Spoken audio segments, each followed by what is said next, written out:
Hello and welcome to the Hofstra University Model United Nations Conference MUN 101 guide video. My name is Mike Roller and I'm the Secretary General of this year's conference. Unfortunately, because of the global pandemic, we needed to move this event to an online format. With that change, we'll need to go over some crucial information to ensure everything runs smoothly. This video will serve as a guide to getting your computer set up with Zoom. After that, we'll go over some of the features we'll be utilizing on the application. And finally, we'll review the fundamentals of parliamentary procedure within a Model UN committee. We recommend for all delegates to watch this entire video. Skipping sections may lead to confusion throughout the conference. Thank you so much, and I hope you all enjoy. To start, let's go over how to download and install Zoom onto your desktop or laptop computer. Getting this app downloaded before the conference begins can ensure that you sign in properly to each committee session. The first step would be to open any internet browser on your device. I'm using Google Chrome here on my MacBook. However, to be clear, the following steps remain relatively the same despite variations in operating system or browser. The next step would be for you to go to zoom.us/download. Once that page loads, you'll click the blue Download button under the Zoom Client for Meetings option. From here, please open the file that begins to download. This location may be different depending on the browser. However, here on Chrome, it's down here on the bottom left. When you click on that file once, you'll need to follow the on-screen instructions to finish the installation. You may need to put your computer password or click the buttons labeled Continue or Install. When it's all finished, you can delete or remove the installer into the trash. If you already have the Zoom application installed on your device, we'll need to make sure that the program is up to date. If you do not have an active Zoom account, your Zoom app will look like this. Without signing in, you do not have access to the Update button within the app itself. Because of this oversight, you'll likely need to delete your current app and re-download it to ensure you're on the correct version. For those of you who have active Zoom accounts, please follow these instructions to update. First, move your cursor to the button in the top right to view your profile settings. In this menu, move your mouse down to the option that reads Check for Updates. Clicking this option will tell you if you need to update the app or not. If you get a button that says Update, please click it to install the latest version of the software. If it says you're up to date, like it does for me here, you're all set and you can sign on to your committee session. Once you have Zoom installed and updated onto your device, the next thing you'll do is join the committee session when it begins. If you're unsure of your committee start time, please review the schedule either on this video or our official Humunc webpage. When it's time for you to sign in, find the Zoom link provided by your high school Model UN advisor. Clicking the link should open a new web page with the option to open zoom.us. Please click that button. The app should then open to your committee meeting. Once you're in, please hover your mouse over your image and click the three dots on the top right. Then select Rename. Please change your name to the country or delegation that you've been assigned for the committee. When it comes to Zoom fundamentals, you'll be able to mute and unmute your microphone using the button in the bottom left. If you do not want to repeatedly click that button, you can press and hold the spacebar on your computer to temporarily unmute and release when you're finished speaking. Of course, just as importantly, the button beside the microphone option will turn on your video. We will ask each delegate to keep their camera on throughout the conference to ensure a lively atmosphere. If you do not have an internal or external camera available, please inform your chair upon the entry into your first committee session. One additional note, we will not tolerate virtual backgrounds during the conference. If you must have a virtual background, please make it an entirely blank white or black image. Thank you in advance for your cooperation. Now, we'll need to go over some of the key features within the Zoom app that you will need to use throughout the committee. At the bottom of your screen, you'll notice the Reactions menu. Within this menu, you'll find the Raise Hand option, When selected, a small hand can be found at the top left of your image on Zoom, and the chair of the committee will receive a notification that you have your hand up. This is how you will notify the chair that you would like to make a motion or would like to speak in a moderated caucus. One thing to remember, please return to the reactions menu and lower your hand after being called on. We will also use the nonverbal reactions within the reactions menu. These buttons will be used primarily for voting. When prompted, you can go to the reactions menu and select yes or no while voting. If you would like to abstain, please listen to the chair to know which one of the other two buttons you will need to select. Regarding the specifics on how the conference will work on an online format, we'll be using the Zoom breakout room feature in order to simulate an unmoderated caucus. To do this, you must first pass an unmoderated caucus in your committee, by which the chair would automatically create 10 different breakout rooms for you to join with your several different committee members. Once that happens, you'll notice a little 1 symbol on the breakout room option on the bottom of your screen, as shown here. When you see that, please move your mouse to the bottom of the screen, click that option, and find the different Zoom room that you would like to join. Once you've found the room that you'd like to join, move your mouse to the right-hand side of that room and hit the Join option. Then hit Join. This may take a moment for everything to load up, but once you're in, you will be in your own separate committee room with any individual who happens to also join that breakout room. Of course, once the fun is over and the time is expiring, you should receive a message on your screen letting you know that the breakout room has 1 minute until it will close officially. Feel free to take this time to wrap up any thoughts that you may have. However, if you're all finished, feel free to select the option on the bottom of your screen to leave the breakout room and move back to the main committee session. This may take a moment to load, but once you're in, you should be all set. Everything should resume as normal. The final feature on Zoom that we would like to make note of is the chat feature on the bottom of your screen. Feel free to use this to contact any individual or all individuals within the committee. Of course, the chat feature defaults so that your first message is sent to everyone in the committee. However, if you'd like to change that, you can use the To option on the top of the bar to change to any recipient that you'd like to send it to. In the case of a Model United Nations committee, this feature will replace note passing. Just change whoever you'd like to send to and send your note. Of course, one important note about the chat feature in Zoom is that the host of each Zoom room does have access to all chat logs throughout the Zoom meeting. This means that if you do receive any sort of disrespectful note within the chat, we can find that out. Please refrain from saying anything disrespectful, anything rude, and of course, anything that may make another person uncomfortable within the committee. If you do happen to experience something that is unpleasant in any shape or form, please direct message your chair to let them know that this situation has arisen. If we find evidence of bullying within the private messages in the chat option on Zoom, we will remove the aggressor from the committee immediately.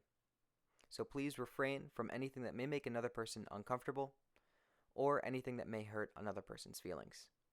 One final note for those that are in a crisis committee.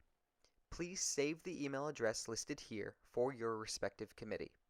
Sending an email to that address is how you will enact closed directives and complete objectives which are specific only to your character. If you are sending an email to Crisis, please sign with your character name at the bottom of the text so our staff can more easily keep track of your letters. Feel free to ask your Crisis chair any questions about this system when the committee session begins. Thank you. We will now be moving on to a MUN 101 discussion to recap on parliamentary procedure before the conference begins. Whether you are an experienced delegate or if this is your first committee, please stick around to go over the intricacies of debate. To begin, we'll talk about the different points and motions you could make.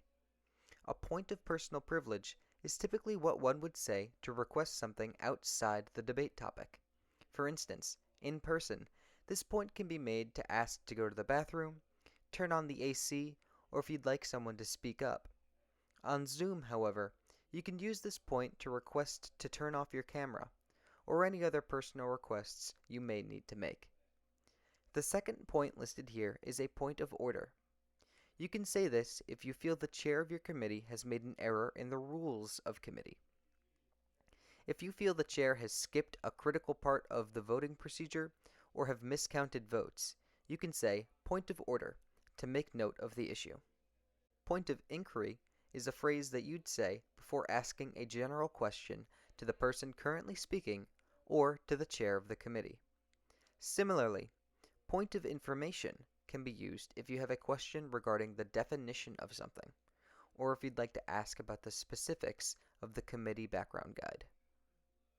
Next, we'll discuss the first action in every committee session, roll call. The chair will call on each nation represented within the room. When your delegation is called on, you can say present or present and voting. There's a stark difference between these two responses. Present means you withhold the right to abstain in committee, whereas present and voting means you are required to vote yes or no on all motions. While you do have more options to simply say present, saying present and voting tells your constituents that your vote counts and you must be convinced. If you do not like the selection you've made, don't worry. You'll have the opportunity to change each time attendance is taken at the start of every committee session. After a motion to open debate is passed, the next motion is usually to open the speakers list with a set speaking time. The speakers list is useful for delegates to speak outside a set topic for a given amount of time. It's a key moment to explain to the room where you stand on any given subject. To be added to the speakers list, simply raise your hand, wait to be called on, and say, "Motion to be added to the speakers list." Once opened, the speakers list never closes in a debate, despite moving on to other motions or topics. This means you will keep your place on the list even if you pass a motion for a caucus of any kind or vote on a draft resolution. Additionally, if no motion passes during the debate, the committee will default back to the speakers list and pick up from where it left off. If you're in a committee with more than one subject of discussion, you'll need to move to set the topic. Let's say you'd prefer to talk about topic B before topic A. You would motion to set the topic to issue B, then issue A. Under normal circumstances, there will likely be someone who disagrees with you and wants to speak on topic A first instead. If that's the case, you may need to go into what's called a 2-for, 2-against motion. In this instance, 4 delegates would speak to the committee to support their preference. One would speak on behalf of topic B, then one against topic B, then one for, then one against. Afterward, the committee will vote on which topic they'd prefer to discuss first. When that's complete, the topic is set and the debate shall begin. After some time of hearing from delegates on the speakers list, you may want to move for a moderated caucus. To do this, you'll need to meet 3 requirements. How long is the caucus? How long is the speaking time? And what is the specific topic of discussion? A typical motion would sound like this. Motion for a 5-minute moderated caucus with a 30-second speaking time on why we should always wear socks. Keep in mind that the total duration and speaking time must be divisible with one another. If you want your speaking time to be for 45 seconds, the total duration should be 3, 6, or 9 minutes. In a moderated caucus, the debate moves much faster than the speakers list. Without needing to wait in a line, delegates can raise their hands after each speaker and are called on as evenly as possible by the chair. As a final interesting quirk about moderated caucuses, if you motion for a moderated caucus and it passes, you have the option to speak either first or last, depending on your preference. Unmoderated caucuses are the least formal method of debate during a committee session. During an unmod while in person, delegates can stand from their seats, walk around the room, and freely discuss anything they please without moderation from the chair. Online, everything remains mostly the same.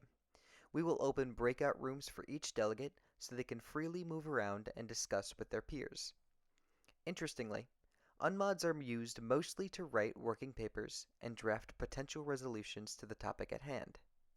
The chair will periodically move into different breakout rooms to help anyone that may need assistance, but will generally remain an observer during an unmoderated caucus. After a working paper is finished and handed into the chair, it becomes a draft resolution. The chair will announce its arrival and look favorably upon a motion to recognize it. Following its recognition, the chair will ask the sponsors, or writers of the document, to read it aloud. After reading it, you may move for a question and answer period, so different delegates can ask questions about the paper before moving on. Motioning to move into the amendment process is a great way to ensure the entire committee has a voice in the creation of the paper. While in the amendment process, delegates can request different clauses be added to the document. If every sponsor of the paper likes the addition, it becomes a friendly amendment and is added to the draft resolution automatically. On the other hand, if just one sponsor disagrees with the suggested amendment, it becomes unfriendly and is put to the vote with the entire committee. After the amendment process, one should expect to see a motion for a 2 for, 2 against on the draft resolution. This is not technically required within the rules of debate, but it is extremely common.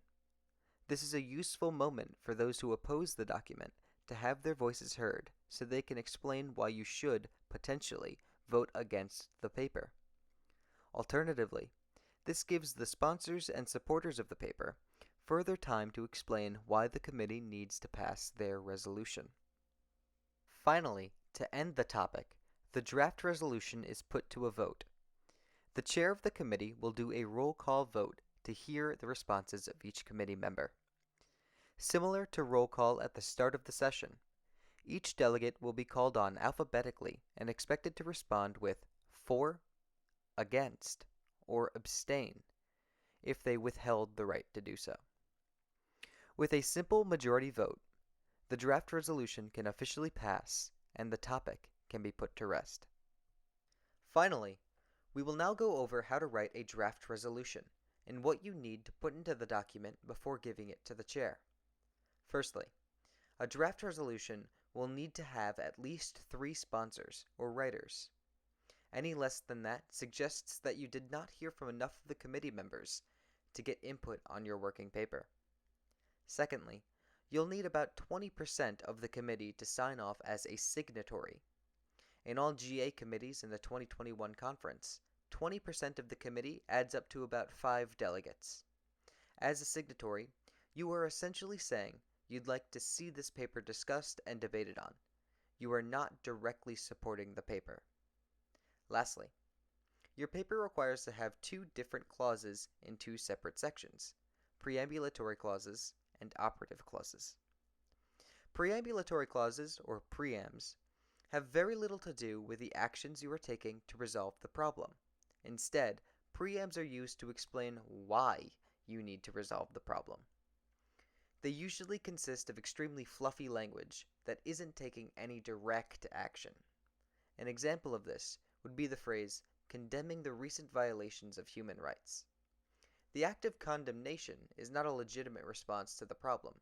It's instead a mindset to help resolve the issue. One important grammatical note about preams is that they all end in commas. Conversely, operative clauses consist of a numbered list of direct actions you are taking to resolve the problem. Each operative clause should begin with a verb or action word and should end with a semicolon. An example of this would be Clause 1, designating UN peacekeeping troops to help resolve the conflict. While writing, please ensure you have a numbered list that follows a logical order. With that, we want to thank you all for watching and participating in this year's conference. Despite being online, the staff is looking forward to spending the weekend with you all and making this as good a conference as ever. Of course, if you have any questions about the conference, please feel free to email me or my Undersecretary General Arsalan at hofstramodelun@gmail.com. You're also welcome to explore the many resources we have available on our website at hofstra.edu/model-un. or just by typing Humunc into a Google search. Have a nice day, and I'm looking forward to seeing you all virtually this weekend.